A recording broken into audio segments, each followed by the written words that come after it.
ഞാൻ പുൽപ്പള്ളി സ്വദേശിയാണ്. എൻ്റെ പേര് സതീശൻ നായർ. മാധ്യമരംഗത്ത് കഴിഞ്ഞ കുറേ കാലമായിട്ട് സജീവമായിട്ട് രംഗത്തുണ്ട്. ഇന്നിപ്പോൾ നമ്മൾ പരിചയപ്പെടുത്തുന്നത് വയനാടൻ പഴമയിൽ വ്യാപകമായി പരാമർശിക്കപ്പെട്ടിട്ടുള്ള വേടൻകോട്ട അക്രമവുമായി ബന്ധപ്പെട്ട് പറയുന്ന വേലിയമ്പം കോട്ടയാണ്.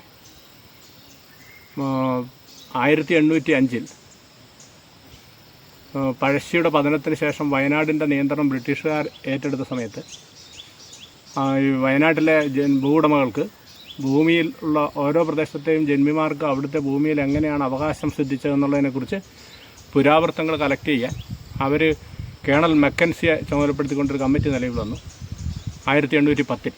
ആ കമ്മിറ്റിക്ക് മുമ്പാകെ വയനാട്ടിലെ ഭൂവുടമകൾ അവരുടെ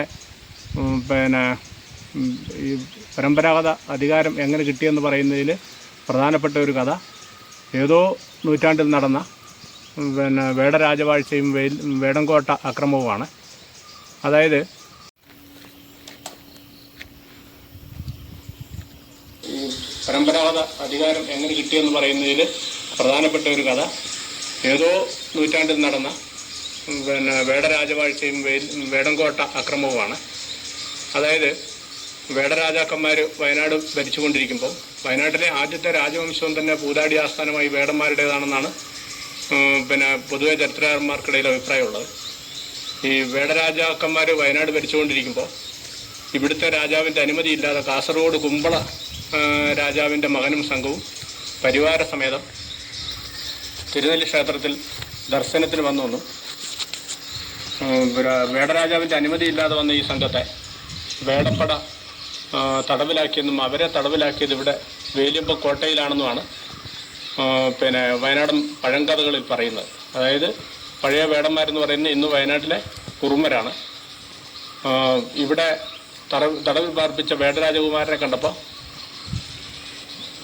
കുമ്പള രാജകുമാരനെ കണ്ടതോടെ വേടരാജകുമാരിക്ക് ഇയാളെ ഭർത്താവായി കിട്ടണമെന്നൊരാഗ്രഹം തോഴിമാരെ അറിയിക്കുകയും അങ്ങനെ തോഴിമാർ മുഖേന ഇത് മാതാപിതാക്കളുടെ അടുത്ത് മകളുടെ ആഗ്രഹം അറിയിച്ചപ്പം മകളുടെ ആഗ്രഹം സാധ്യമാക്കി കൊടുക്കാൻ തടവിൽ കിടക്കുന്ന രാജകുമാരനോട് സംഘത്തോടും ശേഷിക്കുന്ന കാലം എൻ്റെ മകളുടെ ഭർത്താവായി എല്ലാ രാജകീയ സൗകര്യങ്ങളോടും കൂടി നിങ്ങൾക്കിവിടെ ജീവിക്കാം, അല്ലെങ്കിൽ ജീവനോടെ തിരിച്ചു പോയില്ല എന്ന് രാജാവ് അറിയിക്കുന്നു.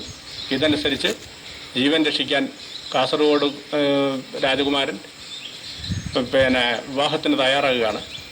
അന്ന് അയാൾ പറഞ്ഞത് ക്ഷത്രിയ ആചാരപ്രകാരം വിവാഹം നടത്താൻ എൻ്റെ മാതാപിതാക്കളെ ഈ വിവരം അറിയിക്കണം എന്നാണ് പറഞ്ഞത്. അപ്പോൾ രാജകുമാരൻ്റെ കൂടെ വന്ന ചിലരെ കൂടെ കൂട്ടിക്കൊണ്ട് ഇവിടെ നിന്ന് വേടരാജാവ് ദൂതന്മാരെ കാസർഗോഡ് കുമ്പളയിലേക്ക് അയക്കുന്നുണ്ട്. അവിടെ ദൂതന്മാരെത്തിയപ്പോഴാണ് സ്വന്തം മകൻ അകപ്പെട്ട അപകടത്തിൻ്റെ ആഴം കുമ്പള രാജാവ് മനസ്സിലാക്കുന്നത്. വയനാട്ടിലെ വേടന്മാർ എന്ന് പറഞ്ഞാൽ രാക്ഷസന്മാർ, പ്രാകൃത മനുഷ്യരെന്നുള്ളൊരു സങ്കല്പമാണ് ഈ സമതല പ്രദേശങ്ങളിലെ നാട്ടുരാജാക്കന്മാർക്കുണ്ടായിരുന്നത്. ഈ ഒരു ആവശ്യം വേടരാജാവ് കാസർഗോഡ് കുമ്പളയിലുള്ള രാജാവ് അയൽവക്കത്തെ കണ്ണൂർ കോട്ടയം രാജാവിനോടും കുറുമ്പനാട് രാജാവിനോടും അറിയിക്കുകയും അവരുടെ സഹായം തേടുകയും ചെയ്തു മകനെ രക്ഷിക്കാൻ. അങ്ങനെ ഇവർ മൂന്നാളും കൂടി ആലോചിച്ച് വിവാഹത്തിനൊരു തീയതി നിശ്ചയിക്കുന്നു. സമയം പറഞ്ഞ് ഇന്ന ദിവസം ഞങ്ങൾ എത്തുമെന്നും വരൻ്റെ സംഘത്തിൻ്റെ വരവറിയിച്ചുകൊണ്ട് ഒരു ശംഖുനാദം മുഴക്കുമെന്നും ആ ശംഖുനാദം കേട്ടാൽ വരൻ്റെ സംഘത്തെ സ്വീകരിക്കാൻ നിങ്ങൾ പരമ്പരാഗത ആചാരത്തോടും തുടിമേളങ്ങളോടെ കടന്നു വരണമെന്നും ഒരു വ്യവസ്ഥ ചെയ്തു. അന്നേരം തന്നെ പറയുന്നുണ്ട്, അമ്പും വില്ലും മറ്റ് ആയുധങ്ങളും ഒന്നും ഈ ആഘോഷത്തിൻ്റെ പൊലിമ കുറയ്ക്കാൻ കയ്യിലേന്തരുതെന്നുള്ള ഉപാധി വന്ന് അവർ വെച്ചിരുന്നു. അതനുസരിച്ച് സൈനികർ ഇടിച്ചു കയറി വേടരാജാവിനെയും അവരുടെ പ്രതികളെയും പരമാവധി കൊന്നു തള്ളുകയായിട്ടാണ് വയനാടൻ പഴമയിൽ പറയുന്നത്. അങ്ങനെ വേട കുടുംബങ്ങളെ മരിഞ്ഞു തള്ളിയതിന് ശേഷം മംഗല്യം കൊതിച്ച വേടകന്യയെ കൊലപ്പെടുത്തുന്നത് ക്ഷത്രിയ ആചാരത്തിന് എതിരായതുകൊണ്ട് ഈ ശംഖുനാഥം മുഴക്കാൻ സഹായിച്ച നന്ദില്ലത്തെ നമ്പ്യാരെ കൊണ്ട് വേടകന്യയെ വിവാഹം കഴിപ്പിച്ച് വേലിയമ്പം കോട്ടയിൽ വാഴിച്ചുവെന്നാണ് വയനാടൻ പഴമ പറയുന്നത്. ഈ പഴമ അതിലെത്രത്തോളം സത്യമുണ്ടെന്നും ഈ പഴമയിലെ പതിരും ചരിത്രവുമൊക്കെ പഠനവിധേയമാക്കേണ്ടതാണ്. എങ്കിലും ഏതാണ്ട് 4-ാം നൂറ്റാണ്ട് മുതൽ, ക്രിസ്തുവിന് ശേഷം 4-ാം നൂറ്റാണ്ട് മുതലുള്ള കാലഘട്ടത്തിലാണ് കർണാടകയിൽ നിന്നുള്ള ജൈനമത വിശ്വാസികൾ വയനാട്ടിലേക്ക് വ്യാപകമായിട്ട് കുടിയേറി തുടങ്ങിയത്. അവരുടെ കാലഘട്ടത്തിൽ കടന്നു വന്ന ജൈനമതക്കാരായ കച്ചവട സംഘങ്ങളുടെ കർണാടകയിൽ നിന്ന് കബനി നദി മുറിച്ച് കടന്ന് നമ്മുടെ പടിഞ്ഞാറൻ സമുദ്രതീരത്തേക്ക് പോകുന്ന പാതയിലാണ് ഈ ക്ഷേത്രം നിലനിൽക്കുന്നതെന്നാണ് വിശ്വാസം. അതായത് ജൈനമതത്തിലെ കച്ചവട സംഘങ്ങളിലൊന്നായിരുന്ന 48,000 എന്ന് പറയുന്ന കൂട്ടരിലെ സമ്പന്നരാരോ ആണ് ഈ ക്ഷേത്ര നിർമ്മിതിക്ക് കാരണമെന്നും വിലയിരുത്തപ്പെടുന്നുണ്ട്. ഇങ്ങനെ കബനി നദി മുറിച്ച് കടന്നു വരുന്ന സംഘങ്ങളുടെ ഇടത്താവളങ്ങളിൽ ഒന്ന് ഇവിടുന്ന് വെളിപ്പാടകലെ താഴേക്കാവ് നഗരമെന്നാണ് അവർ പറയുന്നത്. ഇവിടുന്ന് വെളിപ്പാടകലെയാണത്. ആ കാലഘട്ടത്തിൽ വരുന്ന കച്ചവട സംഘങ്ങൾക്ക് വിശ്രമിക്കാനുള്ള ഇടത്താവളമായിരുന്നത്.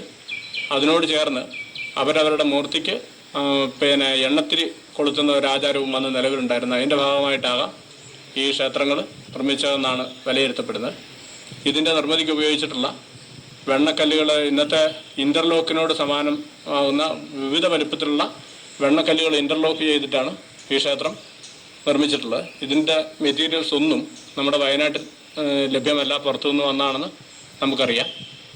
ഇതിൻ്റെ പഴക്കം കൊണ്ട് തന്നെ ഈ ക്ഷേത്രത്തിനകത്ത് മഴക്കാലമാകുമ്പോൾ വെള്ളമിറങ്ങാൻ തുടങ്ങിയതോടുകൂടിയാണ് ഇവിടുത്തെ ക്ഷേത്ര കമ്മിറ്റി ആദ്യം അത് സിമെൻറ്റ് കൊണ്ട് പ്ലാസ്റ്റർ ചെയ്യുകയും പിന്നെ ടിൻ ഷീറ്റിട്ട് കവർ ചെയ്യുകയും ചെയ്തിട്ടുള്ളത്. ഒരു ആന പുറം തിരിഞ്ഞ് ഇരുന്നാൽ എങ്ങനെയുണ്ടോ ആ ഷേപ്പിലാണ് ഈ ക്ഷേത്രം നിർമ്മിച്ചിട്ടുള്ളത്. ഇത് പടിഞ്ഞാറ് ദർശനമാണ്. ഇത് ശിവനാണ് ഇവിടുത്തെ പ്രധാന പ്രതിഷ്ഠ. ഇന്ന് നിത്യപൂജയ്ക്കും ഇതിൻ്റെ പൗരാണികത സംരക്ഷിക്കാനും പാടുപെടുന്ന ഒരു ജനകീയ കമ്മിറ്റിയുടെ നിയന്ത്രണത്തിലാണ് ഈ ക്ഷേത്രമുള്ളത്. ഈ വനത്താൽ ചുറ്റപ്പെട്ട ഈ പ്രദേശത്ത് വലിയൊരു ജനസഞ്ചയം ഏതാണ്ട് 1000 വർഷം മുമ്പ് 10-11 നൂറ്റാണ്ടിൽ വലിയ സമ്പന്നമായൊരു ജനപദം